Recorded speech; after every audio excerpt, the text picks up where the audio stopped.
welcome back to this video. It's a new FIFA World Cup video after a very long time. It's been 2 weeks since I've posted a video. Was busy with my work, but I'm back here for the quarterfinals, and the four teams which have for the 8 teams which have qualified are England, Sweden, Brazil, Belgium, um, France and Uruguay. There's been a lot of drama, a lot of goals, a lot of history, and a lot of things which has happened in this World Cup. It's been one of the best World Cup I've ever seen.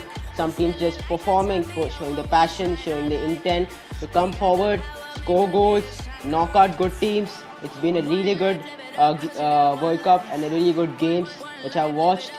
Seeing a lot of games have given me goosebumps, a lot of goals, a lot of amazing goals, and a lot of teams getting knocked out, especially Germany after winning the World Cup last World Cup, and coming this World Cup getting knocked out was a big pain for all the German fans. Didn't defend well, didn't bring on good players, not good coaching. Not bringing Leroy Sané was the first biggest mistake, and the coach did not bring the right players, right time, right positions to come and win this game. They didn't show that type of players which they showed in 2014. I think even if Andre Schürrle and Godze did not been selected for has not had a really good World Cup, but didn't play good for the season, should have been still chosen. They have the really good experience. They play really good when they fit into the German team. Big mistake not choosing them and bringing Julian Brandt, who has no experience and played decent but couldn't give a thing which the German fans really wanted. The thing where they can go and win the game. That was not there in the shown in them. Another thing which I wanted to add is the German fans not choosing Leroy Sané and using Julian Brandt. What a player Sané is. Sané is an amazing player. He should have been chosen. He was not being chosen. So the left flank which they played was really was not giving services to the forwards, and Timo Werner not providing any goals in this World Cup. It was a shock, really good shock for the German fans. So they need to come, bring a new coach, formulate a team, formulate a design for their team to come and win this game. So next World Cup we need to see a better football from German fans. Let's do it. And then the next thing which Argentina did was, first thing, we need to sack that manager. Then afterwards only they should decide everything, because he doesn't know how to play stars together, especially Di Maria, Messi, Dybala, who's not been seen in this World Cup, and one more, Higuain. To play all this thing, which position to play, nothing was formulated. He's playing all nonsense Shata players in the pitch to win games, which is not possible. You play Shata players, you can't win World Cups. Lauda also you can't win. So you need to bring on good, amazing players. Bring the chemistry between this young formulated team. You can't every time depend on Messi. Messi is not God. He can cut 7 players and score a goal. You need to assist, and not playing Aguero also was not a fault. Aguero against France was not played. What decision is this? Even a small boy will formulate a better team, and Sampoli this thing.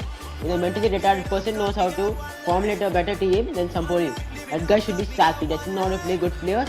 What of the players? Bringing Mesa in half time and not doing no performance.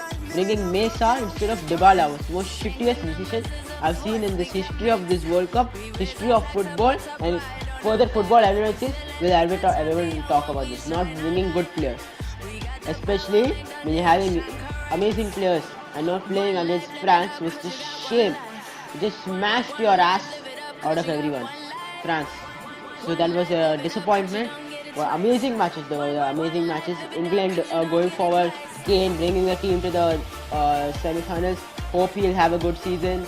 And Denmark not almost came into the quarterfinals but could not. And England also helping them to go to the quarters. Let's see what these guys can do. And the 8 teams who have performed really well had luck to come forward. Congratulations, no Messi, no Ronaldo in the World Cup, but still, it's an amazing World Cup, and it's a lot of scenes happening over here. And the 8 teams and I'll talk about their strengths.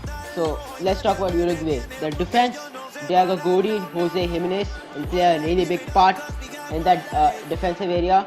And the next player in France is going to be Mbappe and Griezmann. These both defenders need to defend against these players because their pace, their intention to come forward and score goals is going to be good. So Jose Jimenez and Diego Godin, all the best today for them to come forward and attack and defend really well. And their attackers, which has been a really good pairing, is Suarez and Cavani to come and his superb goals against Portugal. Edison Cavani needs to come forward, score goals today and give a good performance. So that's the only thing. The weakness of Uruguay, I only say, is their midfield. The midfield is decent, but it's good, but not great. Because when you see France's midfield, they have Lemar, they have Pogba, who can deliver superb balls into the box to score goals.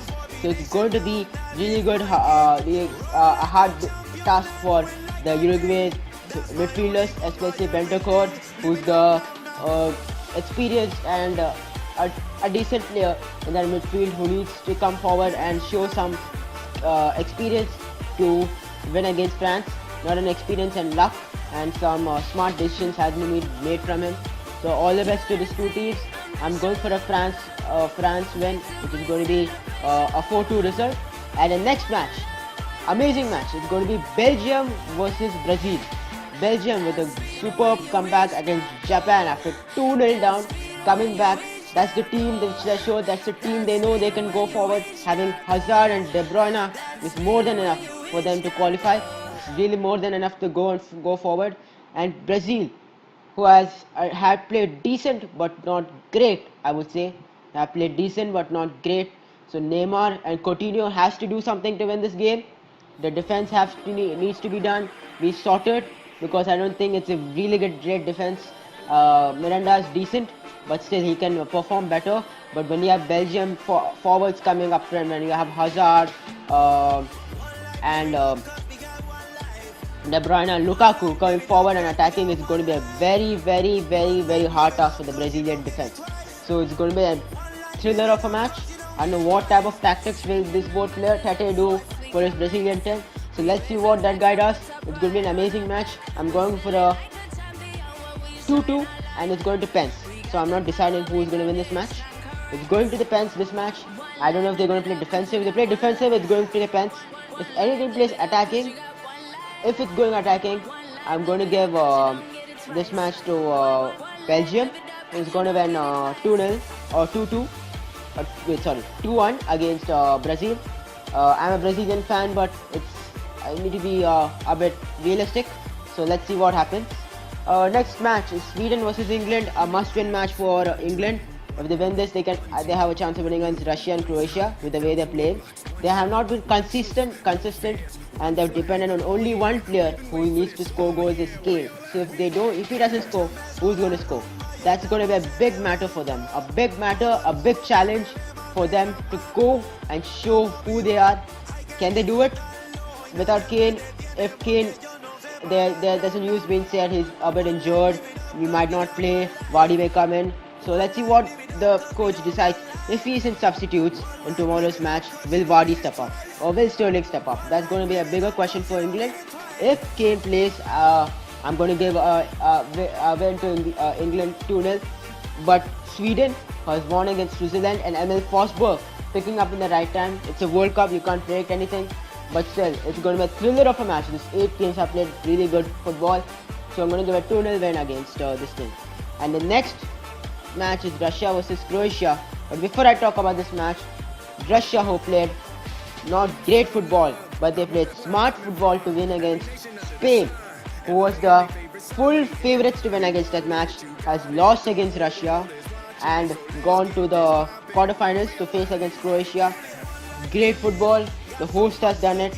Will the host go to the semi-finals? It's going to be a big task because Croatia's Rebic, Mandzukic and Modric, the main players, are going to perform, and Rakitic are going to be a really hard task for them, where it was the same task for them to win against Spain when they had Iniesta. The names to tell the sheet, the names are really easy to scare the other teams, but what they play in the pitch is the main thing. What they show, what mood they are is the only thing which actually changes the whole game.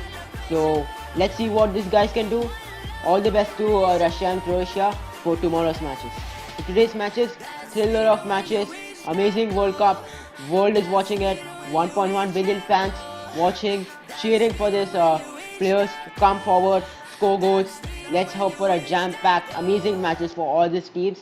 I'm going to predict these 4 teams to come up: Belgium, France, England, and Croatia.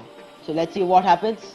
Let's see what these guys can do. Can they perform? And who's going to win the Golden Boot? Currently, Kane is holding the rights of holding the whole Golden Boots. He couldn't win in the Premier League, but can he win it in the World Cup? If he wins in the World Cup, it's going to be a big statement for Spurs to keep him in the club after a year, after signing the contract, because every team is going to chase him if he's going to win the World Cup at 200 or 220, or some million bids are going to come for this player if this guy performs like this.